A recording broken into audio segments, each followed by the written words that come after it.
اگر کسی شخص کا وضو بار بار ٹوٹ جائے تو اس کے لیے کیا حکم ہے؟ کیا وہ ہر فرض و سنت نماز کے لیے وضو الگ کرے؟ کیونکہ اکثر ایسا ہوتا ہے. دیکھیں، ایک ہے اکثر ایسا ہو جانا یا کبھی کبھار ایسا ہو جانا، تو دوبارہ وضو کرنا پڑے گا. لیکن ایک ایسی بیماری ہوتی ہے کہ جس میں انتڑیوں کی خرابی کی وجہ سے، انٹسٹائن کے پرابلم کی وجہ سے بعض لوگوں کے بارے میں آتا ہے کہ ان کو ایسی تکلیف ہو جاتی ہے. میں نے کسی ڈاکٹر سے کنسلٹ کیا تھا کیونکہ اکثر لوگ ایسا مسئلہ پوچھنے کو آتے ہیں.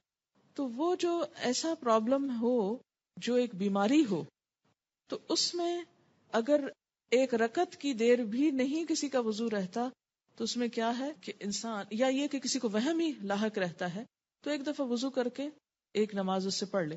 لیکن کبھی کبھار ایسا ہو جانا یا دن کی 5 نمازوں میں سے 1-2 میں ایسی کوئی تکلیف ہو جانا، تو اس کے لیے یہ حکم نہیں ہے. اس کے لیے حکم یہ ہے کہ آپ اپنے کھانے کی ہیبٹس درست رکھیں، وقت پر کھائیں، صحیح خوراک کھائیں، تو آپ کو وضو کا مسئلہ نہیں ہوگا. ایسی چیزیں مت کھائیں جن کے بارے میں آپ کو پتا ہے کہ آپ کو ان سے الرجی ہے اور سٹمک اپسیٹ ہوتا ہے یا آپ کے وضو میں پرابلم ہوتا ہے. یہ ہر شخص اپنی عادت خود جانتا ہے، اور دین کی حفاظت، نمازوں کی، وضو کی، ان سب چیزوں کی ہماری ذمہ داری ہے. عباد بن تمیم اپنے چچا سے روایت کرتے ہیں، انہوں نے رسول اللہ صلی اللہ علیہ وسلم کے سامنے ایک ایسے شخص کا حال بیان کیا جسے یہ خیال ہو جاتا تھا کہ وہ دوران نماز میں کسی چیز کو محسوس کر رہا ہے، یعنی وہم ہو جاتا تھا کہ اس کے جسم سے کچھ نکل رہا ہے.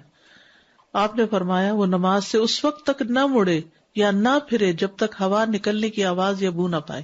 یہ وہمی انسان کے لیے.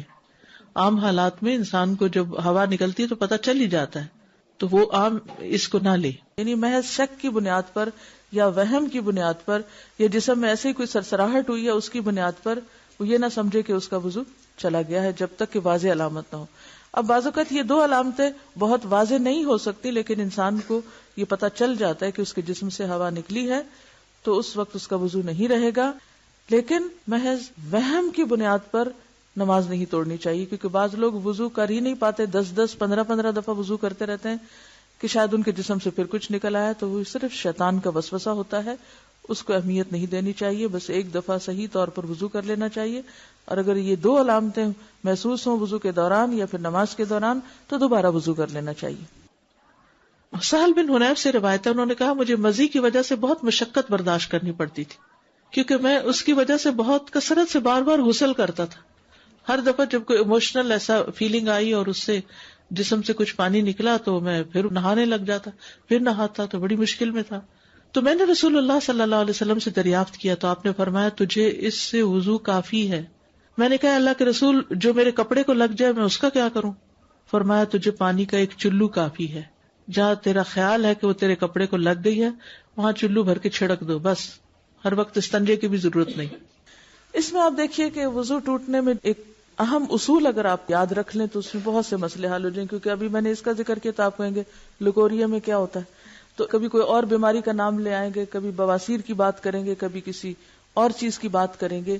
تو ایک اہم اصول ہے کہ سبیلین سے جو کچھ بھی نکلتا ہے اس سے وضو ٹوٹ جاتا ہے. سبیلین 2 راستوں کو کہتے ہیں، یعنی جو یورین کا راستہ ہے یا پخانے کا راستہ ہے، اس میں سے کچھ بھی نکلے، چاہے وہ خون نکلے، چاہے وہ پانی نکلے، چاہے وہ چپکتا ہوا پانی ہو، چاہے وہ لکوریا کہیں اس کو، کوئی بھی نام آپ اس کو دیں، یا ایون ہوا خارج ہو، تو اس سے وضو ٹوٹ جاتا ہے. یہ ایک اہم ترین اصول ہے. اگر آپ کو یہ یاد رہے تو پھر ہر ایک نئے نام کے ساتھ کچھ سوال کرنے کی ضرورت پیش نہیں آئے گی.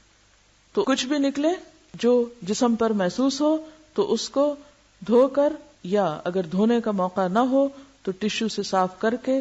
میں اس لیے موقع کی بات کر رہی ہوں کہ عام طور پہ گھر میں تو سہولت ہوتی ہے، لیکن بعض اوقات آپ سفر میں ہیں، استنجے کا موقع نہیں ہوتا، تو ایسی صورت میں ایسی خواتین جن کو مسلسل ایسا ڈسچارج ہوتا ہے وہ پیڈ یا ٹشو استعمال کر کے وضو سے پہلے اس کو ہٹا دیں اور تازہ وضو کر لیں، چاہے ان کا ویسے وضو ہو بھی.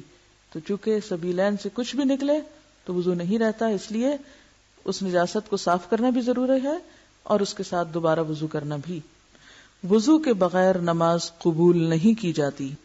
حضرت ابو ہریرہ رضی اللہ عنہ سے روایت ہے کہ رسول اللہ صلی اللہ علیہ وسلم نے فرمایا جس شخص کا وضو ٹوٹ جائے جب تک وہ وضو نہ کرے اللہ تعالیٰ اس کی نماز قبول نہیں کرتا.